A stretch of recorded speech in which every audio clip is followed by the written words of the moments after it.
We're here at Teton Artlab. We're going to drop in on Travis and Lisa Walker. I'm going to give you a little tour of the space that they'll be moving out of in a week or two.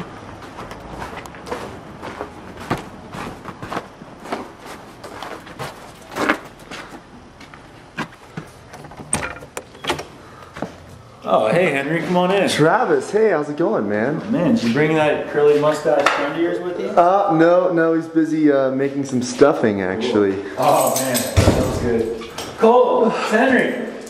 This is Cole Walker here. Cole's hey, Cole. the manager. How you doing? There you go. So Travis, I was hoping you could just give us a quick little tour of the space here. Maybe we could start over here in the gallery room. Yeah, this is our wallpaper show. This our last show in the space, as you know. But this was hung over the course of a week.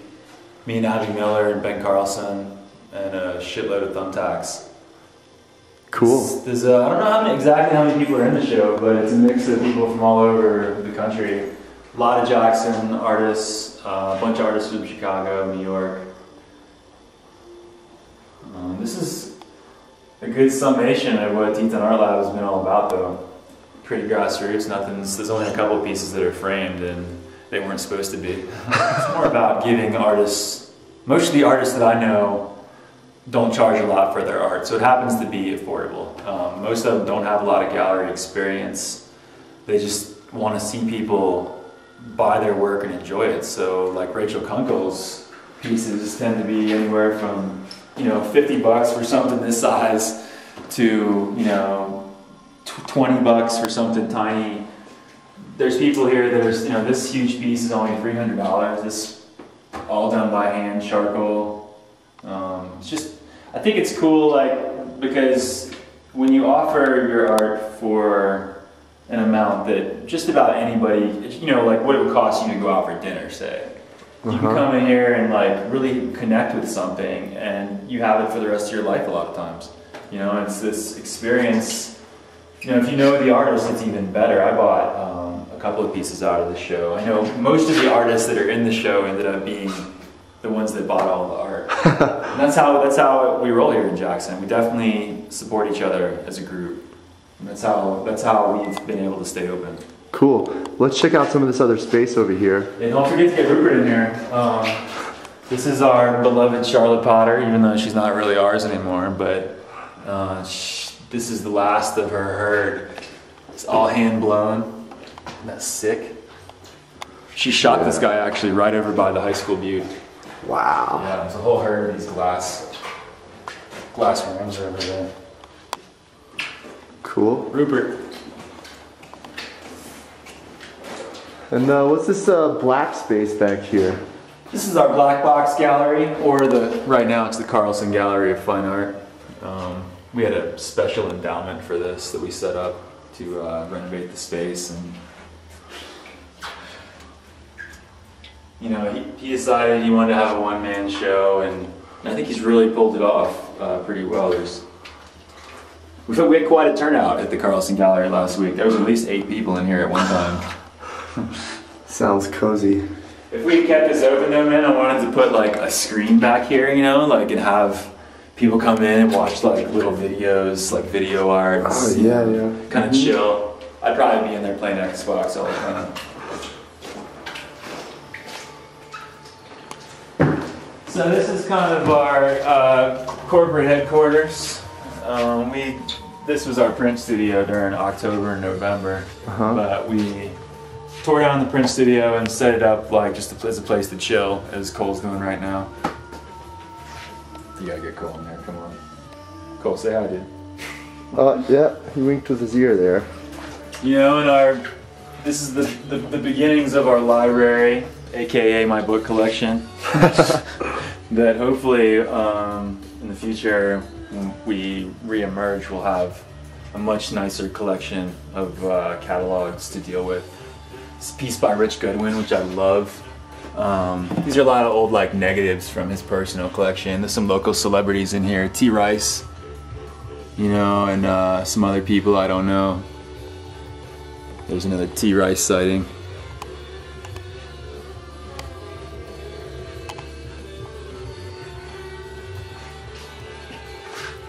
And how about this work up here? This is the work from our print collaborative.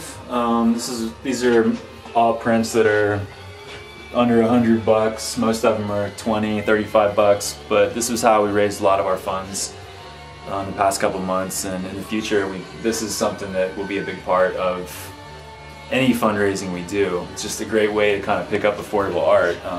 All these are originals.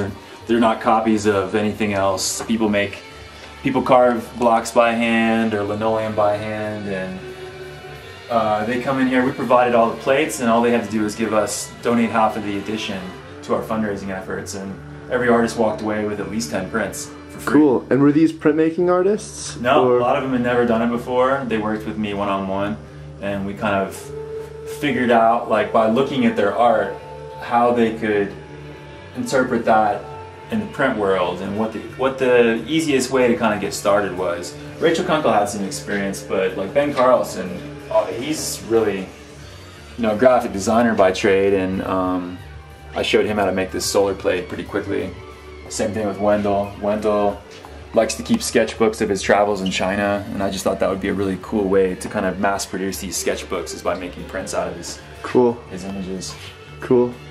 And were there any plans for other projects, Travis, or? Well, the wallpaper project is another one that was really important to the cause, because it gets a lot of artists together. It keeps the price really affordable because nothing's framed. And that was something that I think, by looking at it, was definitely successful, and has helped me think about the future in a way that most of the projects we would do would be like that, where it would be at least 5 artists, if not more, getting together. And although everyone's doing individual pieces of art, really as a whole, you kind of view it as something else. Like, this is something else, looking at all these, looking at the wallpaper show, it's like kind of its own organism with all these little parts you can kind of enjoy, Yeah. And this is the light's kind of bad in here, but there's a ton of guerrilla art in here. If you're not, comfortable in urban environments, you might not want to come in here.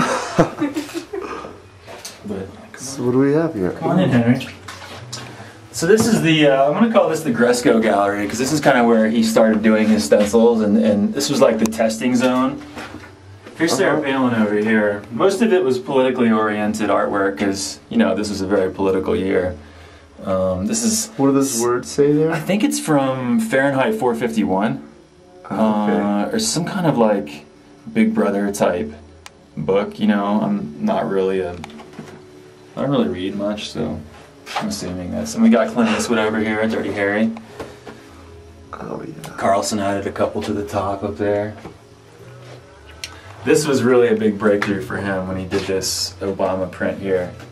Because it kind of like, he's been looking at a lot of like Banksy stuff, and I think that had like just the right, that like twist. He twisted the photo enough so it had like that sense of humor that really makes seeing art, like street art like this, like makes you kind of laugh, when you see it.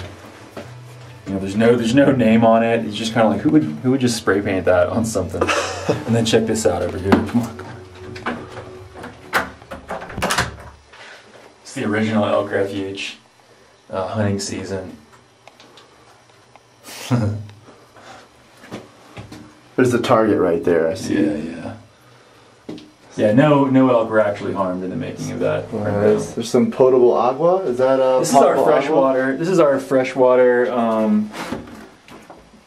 dispensing system. Because I wouldn't drink anything that comes out of the pipes in this place, so we have to filter everything. Cool. Yeah. In case you can't tell, we kind of exist in a dump. But you don't filter the artwork, do you, Travis? No, we don't filter the artwork. Although some of it's watered down.